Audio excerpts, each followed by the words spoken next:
ఇప్పుడు వీళ్ళు చెప్పేది ఏం మాట్లాడుతున్నారంటే 10 మెడికల్ కాలేజీలు ఇచ్చామని.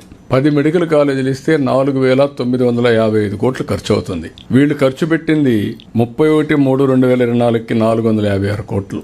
ఇంకా కావాల్సింది 4,500 కోట్లు కావాలి. 5% ఖర్చు పెట్టారు. అన్ని హాస్పిటల్ ఖర్చు పెట్టి హాస్పిటల్ రాజశేఖర బొమ్మలు పెట్టారు సార్. ఖర్చు పెట్టి ఇవన్నీ కూడా అది అయిన తర్వాత మీరు చూస్తే నేను వచ్చిన తర్వాత 512 కోట్లు ఖర్చు పెట్టాం.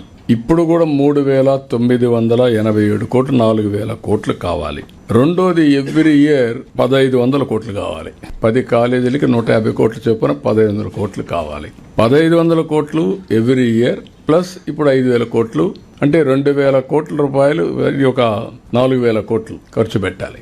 ఇవన్నీ ఖర్చు పెట్టిన తర్వాత వాట్ ఈస్ ది బెనిఫిట్ అని మీరు చూస్తే governor quota 50%, management quota 30%, 15% NRI quota, అది సెల్ఫ్ ఫైనాన్సింగ్ స్కీమ్. ఇప్పుడు కూడా ఇక్కడికి వచ్చినప్పుడు 50% convener quota, 15% government of India quota, 50% తగ్గలేదు. That is free. వాళ్ళు పెట్టినప్పుడు అదే ఉంది. Seats are same. Government additional expenditure పెట్టాలి.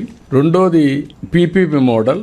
ఇప్పుడు every project PPP model over a period of time that project will belong to government. 20 years 30 years తర్వాత మళ్ళా వస్తుంది.